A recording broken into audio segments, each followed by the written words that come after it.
Hi, I'm John Stevenson. We're going to be looking at the world of the Gospels, part 3, in our continuing study of the life of Christ. I want to turn our attention to Rome, and we begin with Octavius. Now, some books might call his name Octavian. That's okay. I'm not going to quibble about the ending.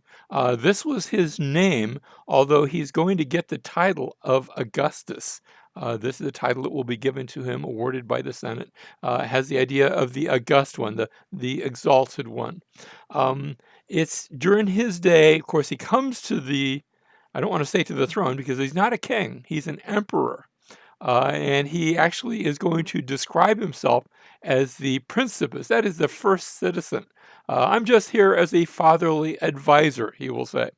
And even though he had come into power by warfare, the Battle of Actium was sort of the climactic. It wasn't the last one, but it was the climactic event between himself and Mark Antony. Although, again, the way they sold it, he said, I'm not fighting Mark Antony, I'm fighting Cleopatra, I'm fighting Egypt. Of course, Cleopatra had married Mark Antony, so they come as a match set. But once the fighting has gone, then we're going to see an area of peace. Not complete peace, but compared to what had gone on before and what's going to come afterward, it's going to be the Pax Romana, the relative peace of Rome during the changing from the end of the first century BC into the first century AD. It's also during this time where we have the birth of Jesus. Luke chapter 2 makes mention of that it's during the time of Caesar Augustus, when he had passed an ordinance about taxation. And of course, what he was looking for, he was always looking for more money to pay off the troops that would be kept and to make sure that they had a good retirement benefit. And a portion of that was that the provinces would give a certain percentage of their land. Of course, it might be in property, it might be in the financial arrangement as to what that land was worth. And that is perhaps why you see Mary and Joseph going back to their homeland, not where they'd been living, not in Nazareth, but they're going back to Bethlehem because he at least is from Bethlehem. And of course, you know how Jesus is born there. A comment that is quoted to him, he said, I found Rome brick, I left her marble. And what he's describing is the way that he had elevated the city of Rome, brought her into for us at least, which was a new millennia. They weren't reckoning time that way, so they wouldn't have described it that way. But it was a turning point for Rome, where Rome went from being a republic to being an empire. And we look at this as the beginning of the Roman Empire. Now, at the death of Augustus, he takes his adopted son, it was actually his stepson by a later marriage, and he had adopted him as his own, so Tiberius is going to become his heir. And Tiberius will rule as both regent at first, and when Augustus retires, and then a couple of years later when he dies, he's now the sole emperor. That always begs the question, do you count his first year as the year of his regency, or the year when Octavius finally died? And that actually is going to have an impact on our chronology of the Gospel according to Luke, which tells us that John the Baptist ministry begins in the 15th year of Tiberius, of his rule. Well, which rule, as regent or as emperor? And folks will argue that point. It's during the rule of Tiberius. I don't know if I want to call it a reign because that sounds like too much like a king. And the Romans studiously avoided calling their emperors kings. But it's during his rule when Jesus both ministers and he's crucified during his reign. Tiberius never would have heard of Jesus.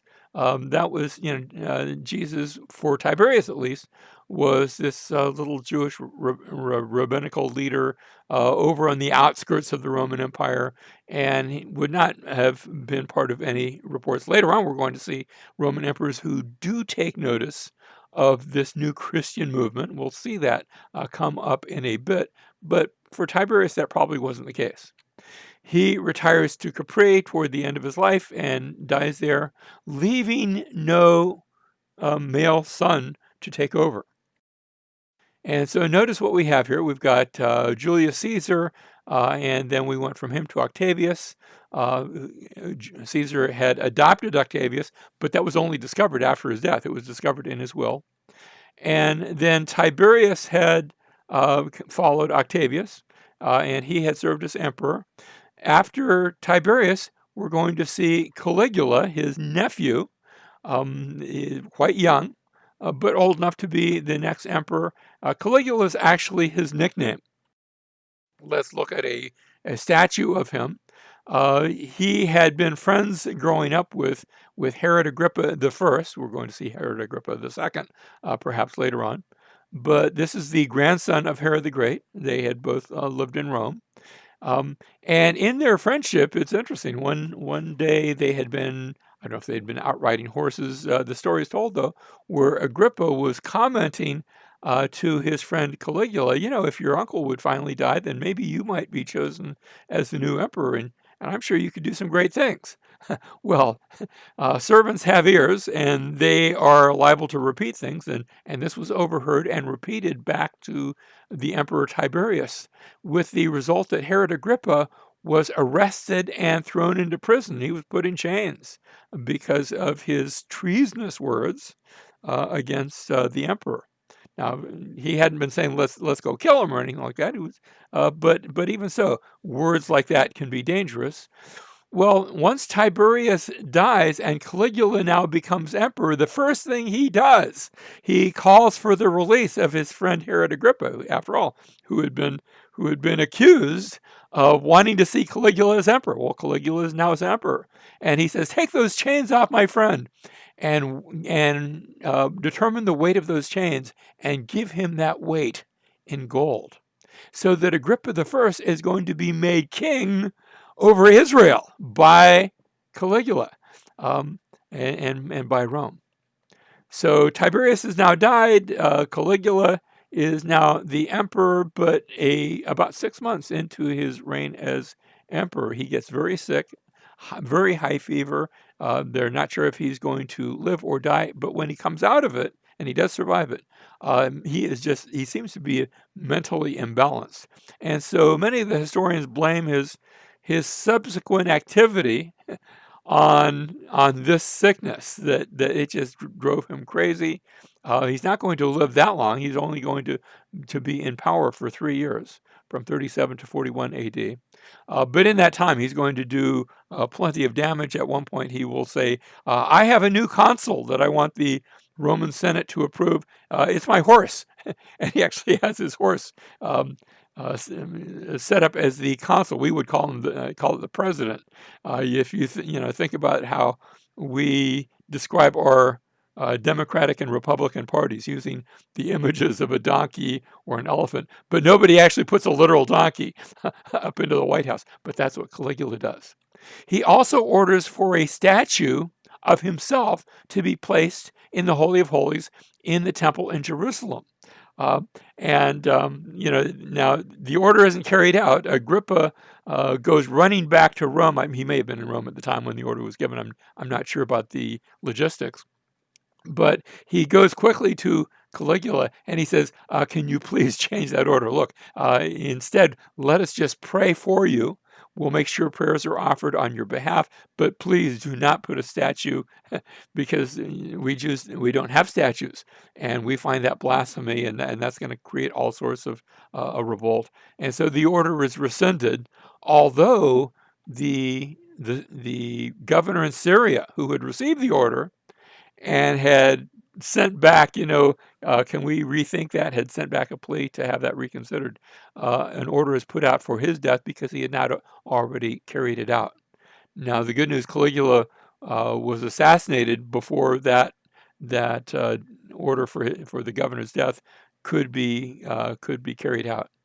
And so Caligula, he comes and he goes, and he's still fairly young, so he has no children. So there's no emperor that's waiting in the wings.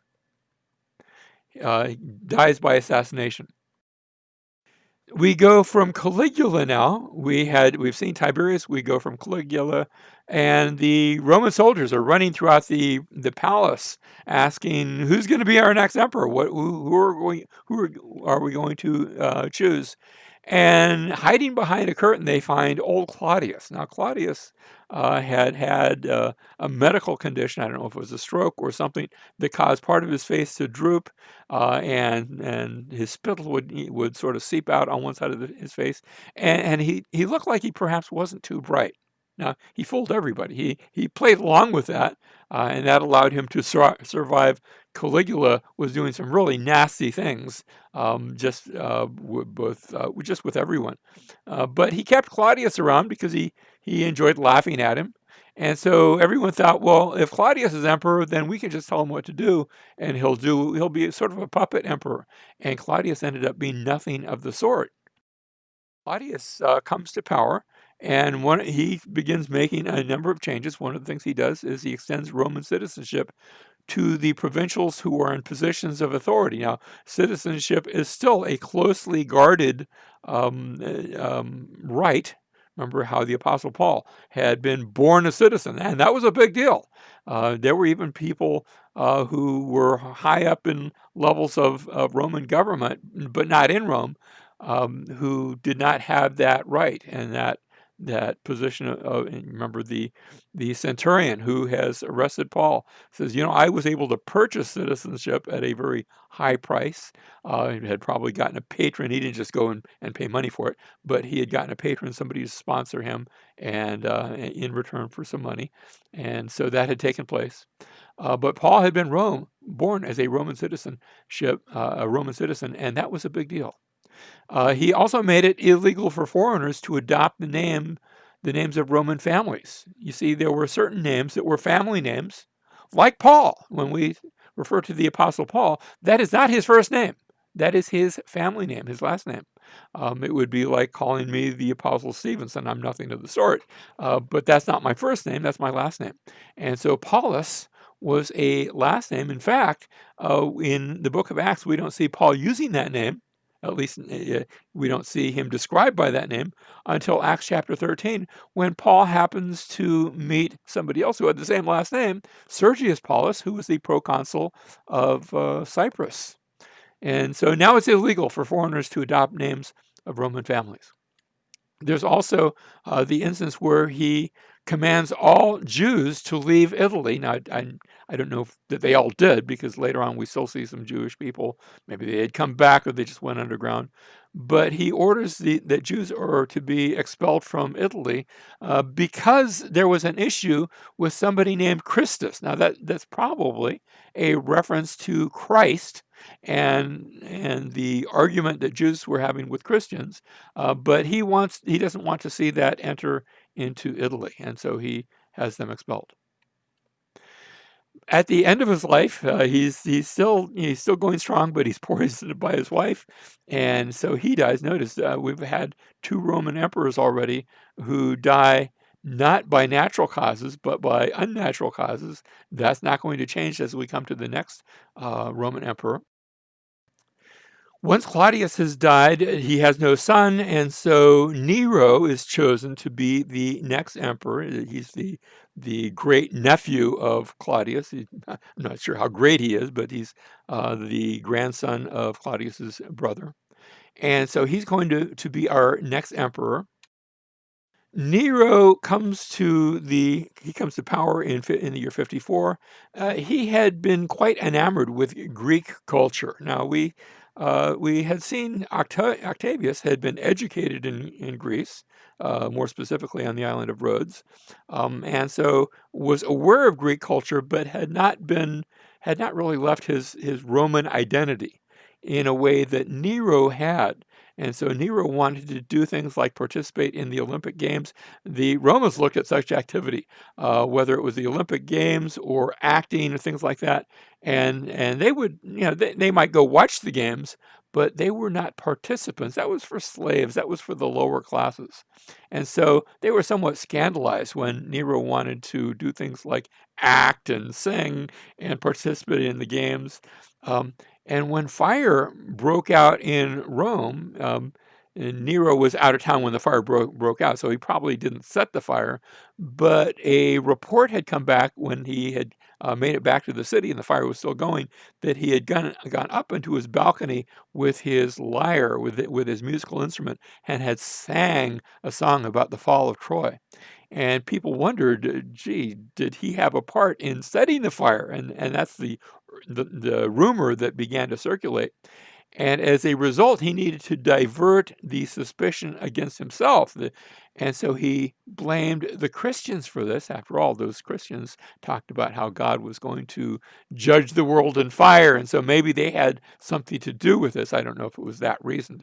But the Christians were blamed, and now an official Roman persecution broke out against the Christians, who were rounded up and many were put to death. Toward the end of his reign, rebellions break out in Gaul, in Spain, but especially in Judea. The one in Judea breaks out in the year 66, and a Roman legion is sent to quell the revolt, and the legion is destroyed. And so, seeing these rebellions break out, seeing his growing unpopularity, Nero commits suicide in the year 68. He has left no son. There is no heir. There's really not even anybody in the family of the Caesars who can be chosen. And so the position of emperor is going to go up for grabs in what will be called in the year 69. That will be called the year of the four emperors. Now, meanwhile, we said this revolt had broken out in the year 66. The 12th Legion had been sent down from Syria, and they were defeated. And the Jews, they thought, this is wonderful. Look, we beat the Romans. We are free. We are free at last. And they began to mint their own coins. And they thought that was wonderful. But Nero, in the meantime, had called for his most able general, General Vespasian, at the time was serving over in England, and so had to be brought all the way across to the other side of the empire, was given command of 3 legions and permission to send his son down to Egypt. His son was Titus, was sort of his right-hand man, also a general. And so they converged with these legions. In Galilee first, they landed in Galilee, and in a series of campaigns in Galilee, they managed to subjugate the entire land. It was said that the Sea of Galilee ran red with the blood of all those that they killed. And one of the ones that they captured, one of the Jewish commanders, was Josephus.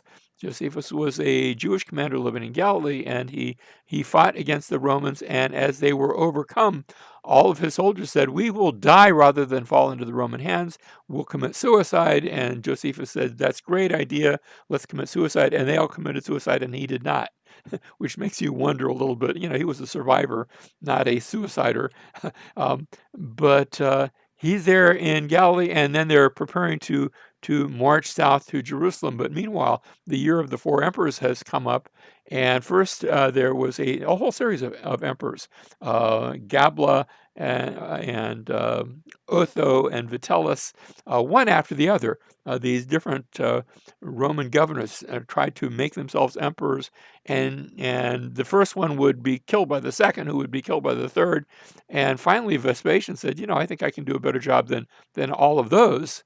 And his soldiers say, yes, you can be the emperor. And so he leaves his son Titus in charge of finishing the operations here in Israel as he returns to Rome to become the emperor. And he's going to make it last. He's going to live a number of more years as the emperor, and will pass it on to his sons after him.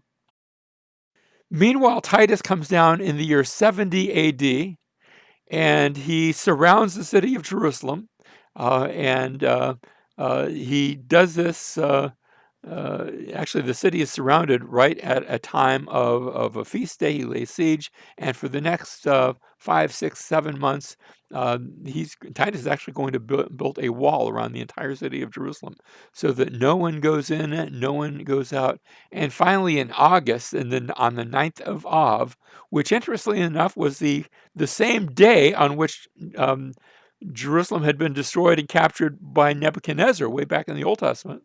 On the same day, many hundreds of years later, obviously, in 70 AD, Jerusalem now is captured. The last part of the city to be captured is the Temple Mount, where he breaks through onto the Temple Mount, and the temple is burned.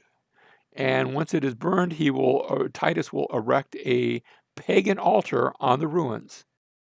And they will burn the temple and erect this pagan altar to worship Jupiter, the god of the Romans, and maybe they'll throw in Mars. I'm not sure exactly all that they were worshiping.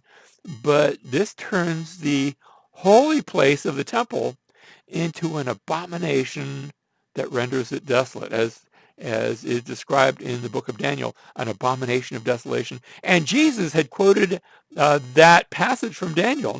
Now that had actually taken place, where there had been an abomination of desolation in Jerusalem, in the Holy of Holies, way back in 168 BC, back in the days of the Seleucids. We've covered that in a previous class. But now it happened again, just as Jesus said that it would happen again. It's interesting when Matthew, I think Matthew and Mark both, when they're quoting Jesus, they actually add a little footnote saying, "Let the reader understand this." I know this is sort of hard to understand because you thought it had already happened, but it would happen again. And Jesus had said, when you see Jerusalem surrounded by armies, then recognize that her desolation is at hand. Don't pause. Don't wait around. Don't put it off. Flee to the hills. And the Christians had seen this, had seen Roman armies, and they had all left town. According to Eusebius, an early church historian from about the 400s AD, he tells us about how the Christians all left Israel and crossed the Jordan to the east side of the Jordan and found refuge in some of the cities on the east side of the Jordan, so that they were not there for this destruction. Here's a picture of a coin from the period. Notice the SC, that means this was sanctioned by the Senate to produce the coin. Judea capta, that is, Judea is captured, and Judea is pictured here as a woman who has been captured and subjugated. And of course, when they subjugated a woman, they would do nasty things to her. And so that's what's being portrayed here. And it reminds us of that same sort of imagery that you see in the book of Revelation, chapters 17 and 18, where there's this woman who is pictured as a prostitute. She's prostituted herself, trying to ride on the Roman dragon, and instead is brought to desolation. Well, that's a picture of what happened to Jerusalem. If you go to Rome today, one of the things that you'll see is the Arch of Titus. It's right close to the Colosseum. When you stand at the arch, you can see the Colosseum from there. Notice on the inside of the arch, there are two panels. You can see one on this picture on the underside of the arch. One of those panels depicts the Roman conquerors, and they are bringing the loot out of the temple as they are burning the temple, and you can see the lampstand from the temple being carried out, and other adornments. Not sure about what all those other things are. The Ark of the Covenant had already been lost. That had been lost back in the days of Nebuchadnezzar, so that was no longer in the temple. But the other furnishings and the gold and things that were looted by the Romans. The other side of the arch, you see a picture of Titus himself riding in victory on the chariot pulled by 4 horses. And he is the victor, but really we should remember that the real victor was the Lord Jesus, who had proclaimed that this would take place, who had said that God's judgment would come, and indeed it did. Of course, that's just a type and a picture of the greater judgment that's coming one day, because Jesus himself will return, and he will bring that final judgment when he does.